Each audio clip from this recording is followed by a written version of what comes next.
भूमिका निभावण्याचं काम या ठिकाणी अण्णाभाऊ साठेंनी केलं. माझी महिना गावाकडे राहिली, माझी जीवाची होती या राहिली. या ठिकाणी महाराष्ट्र नव्याने निर्माण व्हावा, मराठी भाषिकांचा महाराष्ट्र निर्माण व्हावा आणि मुंबई महाराष्ट्रापासून तोडली जाऊ नये यासाठी या ठिकाणी प्रयत्न करणारे अण्णाभाऊ साठे हे वेगळं आगळं व्यक्तिमत्व आहे आणि म्हणून त्या व्यक्तिमत्वाला आम्ही समजून घेतलं पाहिजे. खरं तर प्रतिभा ही झोपडीत जन्माला येते, प्रतिभा ही गरिबीत जन्माला येते आणि गरिबीच्या सीमा तिला त्या ठिकाणी वंचित करू शकत नाहीत किंवा रोखू शकत नाहीत. अण्णाभाऊ साठे प्रचंड गरिबीत जन्मले असले तरी गरिबीतून त्यांचं व्यक्तिमत्व त्या ठिकाणी फुललं गेलं, साकारलं गेलं आणि त्यांच्या मनामध्ये जनमानसाविषयी असणारे विचार त्यांनी आपल्या लेखणीच्या माध्यमातून साकारले. खऱ्या अर्थानं वंचिताचे प्रश्न, दलितांचे प्रश्न, गोरगरिबांचे प्रश्न, या ठिकाणी मजुरांचे प्रश्न, शोषितांचे प्रश्न त्यांनी जवळून पाहिले आणि अनुभवले आणि स्वतः सुद्धा भोगले आणि म्हणून त्या लेखणीमधून त्यांना ती लिहिण्याची प्रेरणा मिळाली.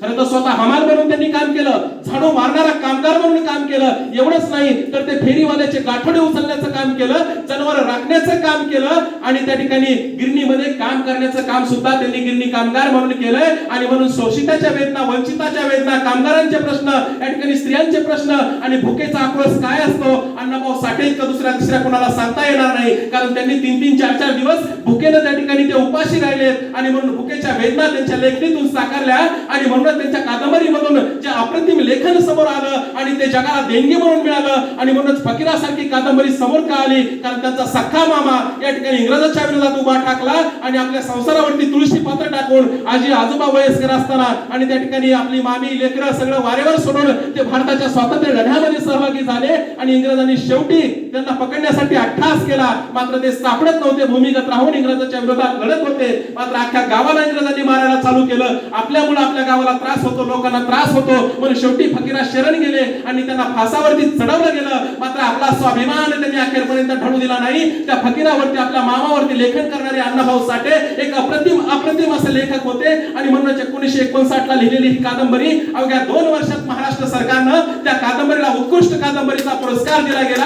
याच कादंबरीवरती चित्रपट सुद्धा तयार झाला गेला आणि हा फकीरा स्वाभिमानाचं प्रतीक होता. स्वातंत्र्य नंतरच्या जगामध्ये, स्वातंत्र्यानंतरच्या भारतामध्ये या ठिकाणी गरिबांचे प्रश्न स्वाभिमानाने मांडणारा तो नेता होता.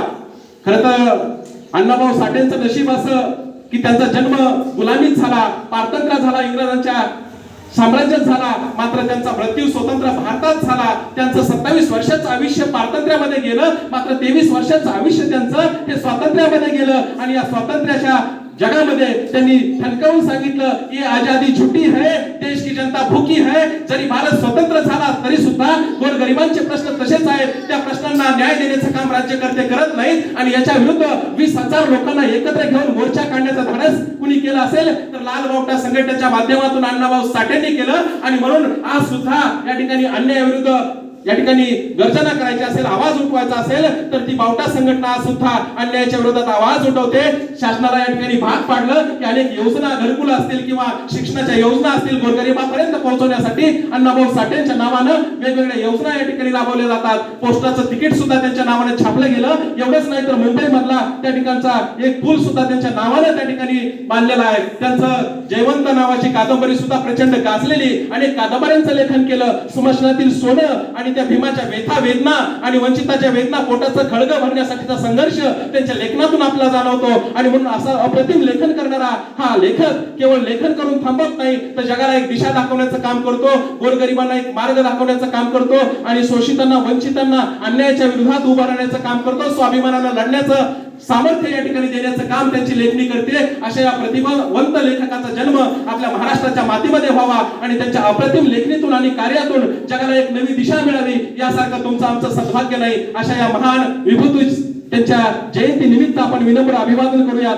त्यांच्या विचारांवरती चालूयात. आपण त्यांचे विचार सदैव मनामध्ये ठेवत त्यांच्या पवित्र अशा विचारांना आपण पुढे नेण्याचं काम करूयात आणि त्यांच्या अनुयायी शिष्य म्हणून आणि त्यांच्या राज्यामध्ये, राष्ट्रामध्ये जन्माला आलो म्हणून आपल्याला नेहमीच त्यांच्या विचारांचा अभिमान वाटला पाहिजे, स्वाभिमान वाटला पाहिजे आणि ते विचार सोबत घेऊन भारताच्या परिवर्तनाचे एक घटक आपण सुद्धा बनूयात आणि भारताला एका महासत्तेमध्ये रूपांतरित करत असताना अण्णाभाऊ साठेंचा विचार आपण सोबत घेऊन चालूयात. आपण तसं चालाल अशी अपेक्षा व्यक्त करतो आणि आपण या ठिकाणी शांतपणे या ठिकाणी ऐकून घेतलं त्याबद्दल आपल्या सगळ्यांचे धन्यवाद व्यक्त करतो.